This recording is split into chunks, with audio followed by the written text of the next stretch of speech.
Coming up on UTD TV News, we step into the life of one of UTD's professors. Also, UNICEF at UTD raises awareness about human trafficking. Plus, sculptured cans were seen on campus. All this and much more starting right now on UTD TV News.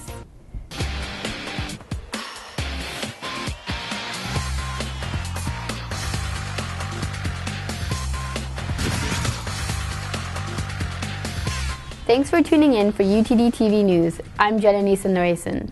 Plans to build a new activity center by the residence halls are in the works. With approximately 20,000 students at UTD, the activity center is looking to provide another facility to alleviate the current cramped conditions. The new activity center will have two basketball court-sized areas that we'll dedicate for badminton and volleyball. The new activity center will be 25,000 square feet. The groundbreaking ceremony is planned for the beginning of May, and the new facility is set to open fall 2014. Being the head of a department is not an easy job. I got the chance to find out what it means to be the head of one of the biggest academic programs on campus. Walk into Dr. Steven Spiro's office and you will find a desk littered with papers, stacks of textbooks, and whiteboards filled with writing. The mess is understandable though, because Dr. Spiro serves as the head of the Molecular and Cellular Biology Department. He's responsible for the day-to-day operations of the department, as well as the needs of the professors, senior lecturers, and support staff who work with him. But even then, he's still doing what he loves most, teaching students and researching the intricacies of microbiology. I'm a microbiologist. We're interested in bacteria and how bacteria respond to signals that come in from the environment. And right now we're particularly interested in nitric oxide as a signal. NSERL, the Natural Science and Engineering Research Laboratory, is home to many of the science research labs on campus, including Dr. Spiro's. In addition to teaching biochemistry, he also mentors the graduate students working in his lab. He is very supportive, and he is always here, and he has multiple duties. He is a professor, PI, and also a department head. So, but he's always there. Dr. Steven Spiro has been head of the Molecular and Cellular Biology Department for the past year and a half, and has been at UTD since 2006. His goals for the future are to double the department size, hire more professors, and decrease the student-faculty ratio.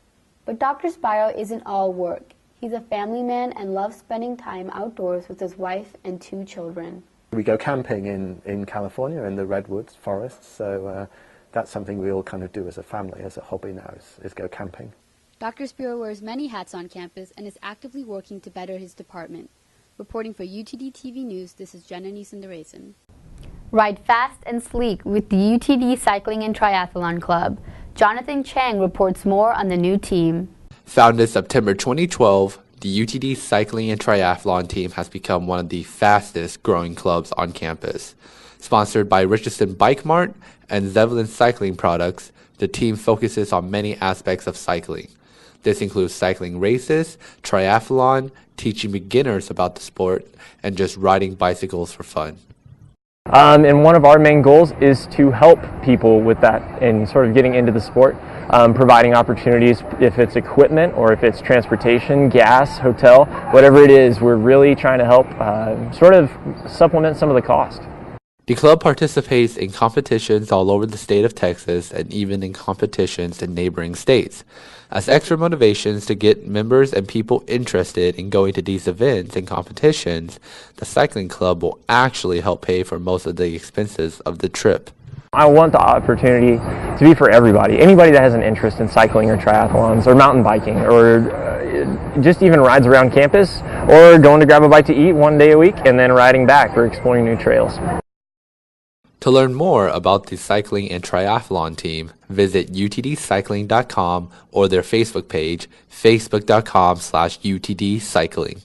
Reporting in Richardson, Texas, Jonathan Chang, UTD TV News.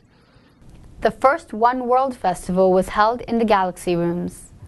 Various UTD organizations came together to raise awareness for humanitarian causes and to celebrate global unity. Each group raised and donated money to a nonprofit organization. UTD students danced their hearts out for a worthy cause at the Hope in the Red Light Charity Ball. Christine Varghese has more. UTD's UNICEF chapter hosted their first charity ball to top off Justice Week. The event was a hit with free food, dancing, henna, and raffle prizes.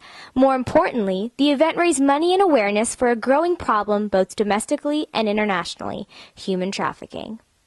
Human trafficking is forced coercion, harboring someone else and selling them and making money off of them and not compensating the victim. UNICEF, the United Nations Children's Fund, is a humanitarian group that fights to protect children's basic human rights. The ball in particular raised funds to target human trafficking of women and children in the red light districts.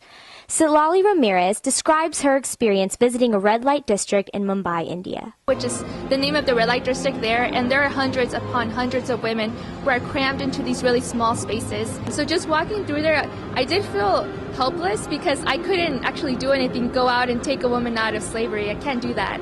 But what I can do is bring back the stories that I was told onto campus. The ball not only raised funds for the red light districts, but also brought attention to an issue that is closer to home than people may think.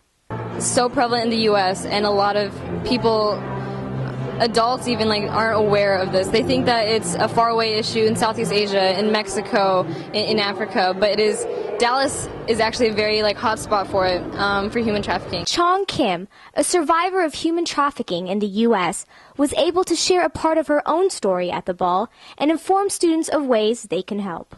As much as sex sells become such a huge topic in everyday conversation, so should human trafficking awareness. The other thing that's important for college students especially, voting. That's a huge issue, because college students can bring to their congressman, their state representative, and even to the president, bringing up issues about human trafficking. Right now, college girls are being trafficked a lot as well as minor victims. The problem is college girls who are being trafficked does not get any amnesty. So this is the time where college students can say, you know what, we want amnesty. 100% of the proceeds went to UNICEF to raise money for red light districts around the world. Also, a movie based on the story of Chong Kim, Eden, has been released. For more information, go to www.edenthefilm.com. This is Christine Varghese, signing off with UTD TV News. The Office of Undergraduate Education hosted Raising Cans at the Chess Plaza. Supporting the comic cupboard, teams competed to make the best possible sculptures using the cans collected.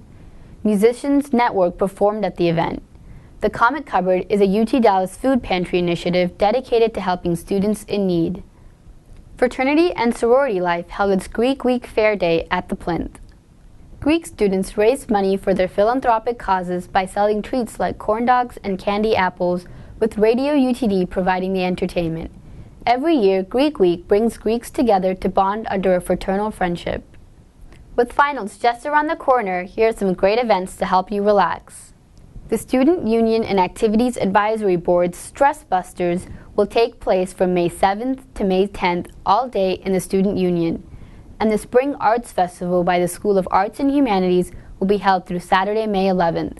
For locations, contact the Arts and Performance Office at 972 UTD Arts.